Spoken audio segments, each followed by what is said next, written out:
अस्सलामुअलैकुम मशारिब इरफानी, आप तमाम लोगों का इस्तकबाल है खबर MIM में।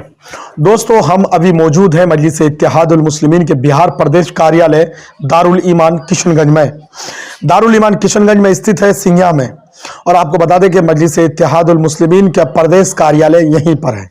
और मजलिस इत्तेहादुल मुस्लिमीन बिहार में जो है फली फूली या बढ़ी है तो इसी इलाके और इसी ऑफिस के देन की वजह से। दोस्तों, अगले साल लोकसभा चुनाव होने हैं और इसको लेकर के सारी पार्टियां तैयारी में लगी हुई है।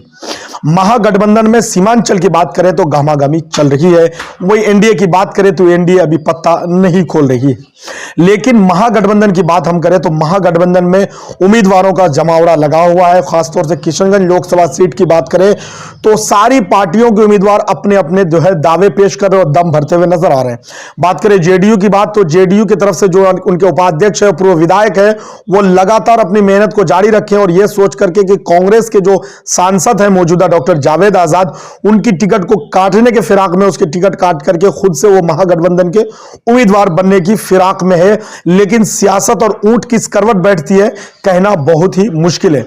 और बात करें किशनगंज लोकसभा से एनडीए की प्रत्याशी की बात तो एनडीए की तरफ से ज्यादातर जो चुनाव लड़े हैं मौजूदा हालात पर। यहाँ दोस्तों, अगर वही बात करें मजलिस इत्तेहादुल मुस्लिमीन यानी AIMIM की तरफ से तो 2019 में बिहार के प्रदेश अध्यक्ष अख्तरुल ईमान साहब चुनाव लड़े थे, जिसमें 2,96,000 समथिंग वोट लाए थे।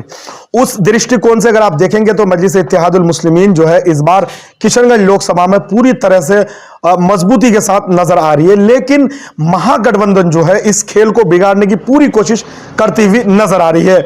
बता दें कि महागठबंधन में उन नेताओं को जोड़ने की कोशिश की जा रही है जिसमें जो मजलिस इत्तेहादुल मुस्लिमीन के पार्टी संग जुड़े रहे या AIMIM से चुनाव लड़े या AIMIM के साथ उनकी कोई जो है तालमेल रहा, तो ऐसे लोगों को महागठबंधन जो है अपने पाले में करने की भरपूर कोशिश कर रही है। इसका नतीजा क्या निकलेगा ये तो फिलहाल आने वाला वक्त पता चलेगा जब मजलिस इत्तेहादुल मुस्लिमीन चुनाव लड़ेगी। लेकिन दोस्तों, सीमांचल की बात हम कर रहे हैं तो सीमांचल में यकीनन एक नई हालात बनता हुआ नजर आ रहा है।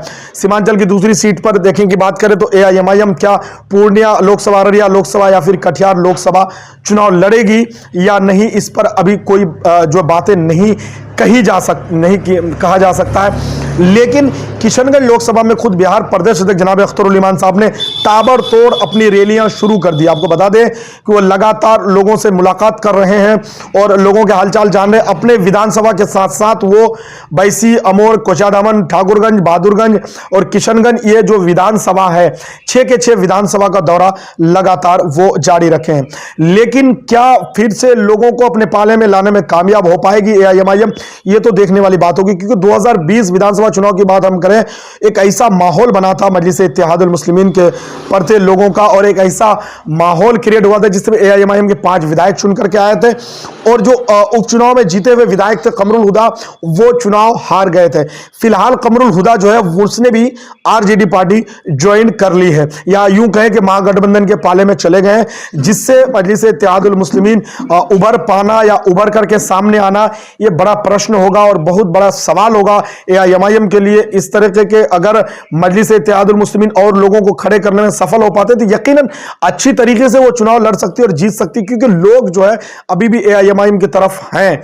लेकिन ये समीकरण कितना बना रहेगा और किस तरीके से किस तरफ जाएगा ये कहना थोड़ा सा जल्दबाजी होगा और मुश्किल होगा, क्योंकि महागठबंधन पूरे बिहार को साधने की कोशिश कर रही है कि ज्यादा से ज्यादा सीटों पर महागठबंधन जो है अपने उम्मीदवार को चुनाव के मैदान में लाए और ज्यादा से ज्यादा सीटें जीतने की कोशिश करें और देश में एक अलग राजनीति करने की कोशिश की जा रही है। विपक्ष दल जो है, विपक्षी जितने दल है, एकजुट होने की कोशिश हो रहे हैं कि सारे विपक्ष जो है वो एक साथ आ जाए और कोई एक PM का उम्मीदवार बन जाए। ऐसे में नीतीश कुमार हो या अखिलेश यादव हो या फिर बात करें ममता बनर्जी की, शरद पवार जी की बात कर ले या फिर हम के चंद्रशेखर राव की बात कर ले, जितनी भी विपक्षी दल है सारे दलों को एक साथ जोड़ने की भरपूर कोशिश की जा रही है।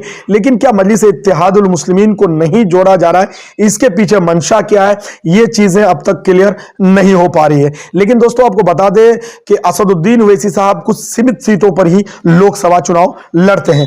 फिलहाल कर्नाटक विधानसभा चुनाव में बिजी है, उसके बाद उत्तर प्रदेश के नगर निकाय के चुनाव है, उन चुनाव में भी मजलिस इत्तेहादुल मुस्लिमीन अपनी मजबूती के साथ हाथ आजमा रहे हैं। अब देखने वाली बात यहां यह होती है कि AIMIM को कितनी सफलता मिलती है। अगले अपडेट के लिए बने रहिए हमारे साथ। नए दोस्तों तो चैनल को सब्सक्राइब करें।